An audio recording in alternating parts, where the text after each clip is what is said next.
Umiikot ngayon sa social media at showbiz talk ang balitang hindi umano pinansin ni Sylvia Sanchez ang ilang fans sa abroad, partikular na sa London.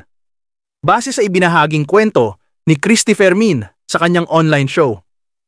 Ayon kay Christy, may mga source umano siyang nakausap na personal na nakasaksi sa naging kilos ng veteranang aktres habang nasa isang event sa UK.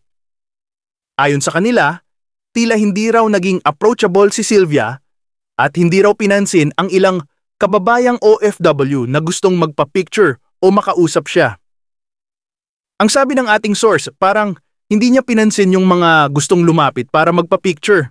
Parang may distansya raw talaga, kwento ni Christy sa kanyang programa. Dahil dito, may ilan sa ating mga kababayan na nanghinayang at nadismaya, lalo na't inaasahan nilang magiging mas mainit ang pagtanggap sa kanila ng aktres na kilala rin sa kanyang mga ina ng tahanan roles sa pelikula at teleserye. Gayunman, hindi rin maiiwasan ang mga tagapagtanggol ni Sylvia na nagsabing maaaring wala lang ito sa mood o baka may pinagdaraanan o iniisip sa mga oras na iyon. Hindi natin alam, baka pagod, baka may iniisip o hindi maganda ang pakiramdam. Tao rin naman sila, ayon sa isang netizen sa social media.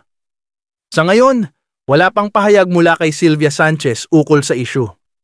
Habang hinihintay ang kanyang panig, paalala sa publiko na hindi sa lahat ng oras ay kayang ngumiti at makipag-interact ng mga artista, lalo na kung sila ay pagod, may personal na dinadala o hindi maayos ang pakiramdam.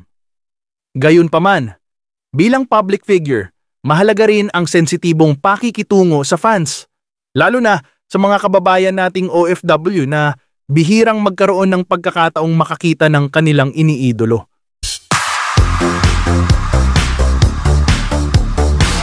Nako, alam mo, kahapon meron pong text si Wating-Wating na ipinagpaalam ko. Ang sabi ko, anak, baka po pwede kong basahin.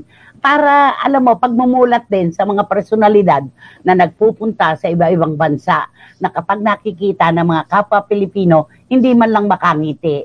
Iniintindi po natin yung personal space na hinahanap nila. Totoo po yan. Totoo po yan. Pero sana, pag nakikita nyo naman ang mga kapwa Pilipino na sumusuporta sa inyo, ngumiti naman kayo at makikumusta, di ba? Ito ang sabi niya, nagpaalam ako, di ba? Sabi niya, Nay, yes po, go. Buong puso kong buong ningning ko pong ipauubaya ang aking kwento tungkol kay Sylvia Sanchez na nakita namin sa Notting Hill Bookshop. Ito yung pelikulang Notting Hill eh. Dinaig pa niya si Princess Kate na pag nakikita mo sa lansangan, kumakaway at nag-hello. Itong babaitang ito, walay. Kinunan ko talaga siya ng video. Daan-daan lang siya sa harap ko. Nakakainis siya. Mabuti pa po si Tito Art. Ngumiti at alam ko naman na hindi siya artista. Si Tito Art, ang kanya asawa. Yung Filipina na nagpa-picture sa kanya galing pa somewhere. Sabi niya, pinuntahan ko na dito para magpa-picture ako ng Notting Hill. Siya ang nakita ko at bumulaga sa akin. Okay. Tapos, si Maine Mendoza naman daw at saka si Congressman Arjo Ataide namimili sa Tiangge ng mga damit. Sa London po ito. Kinakausap ko yung store owner para mapansin niya ako kasi 3 dangkal lang layo namin together. Tapos nag-uusap na kami ng auntie ko ng Tagalog. Walay din. Never lumingon basta nakatalikod lang. Nakatalikod lang. Kaya nung naglalakad na sila ni Arjo papasok sa store ni Hugh Grant sa Notting Hill Bookshop, hindi na namin pinansin. May pictures din ako. Kinunan ko sila. Sabi ni Wating-Wating.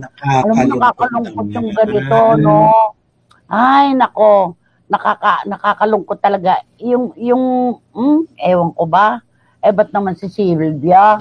Meron nga ditong tinext si Wating-Wating, magaling lang sila pag makikiusap na suportahan yung pelikulang pinoproduce nila. Sabi niyang ganon. Yun ang sinabi niya talaga.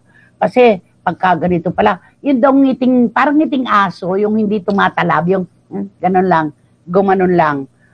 Di ba?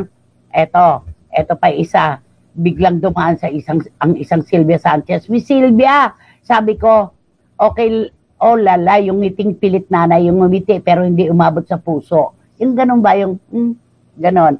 Okay, magaling lang daw sila. I do understand her na pagod at gusto niya maging private. Nagpako ng picture yung isang Pilipina. Sabi niya, nawalan ako ng gana na mamasyal sa Portobello Market because of that. Then nakita ko si Maine, ganun nga raw, hindi rin daw nila in-approach. Eto, magaling lang sila kapag nakikisuyo na suportahan ang mga movies nila or teleserye. Tapos, just say hello or hi para sa mga kababayan, ipagkakaipa. Ay, nako, Ibiang. Sabi ni Wating-Wating.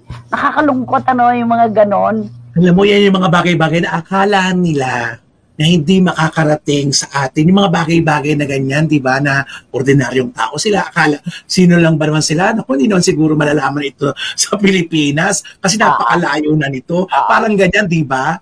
Pero alam mo, makakakalat yan, di ba? Kakalat. Yung personal space, nire-respeto natin. Pero kapag nakakakita tayo ng mga Pilipino na nag-acknowledge, aba, gantihan nyo naman.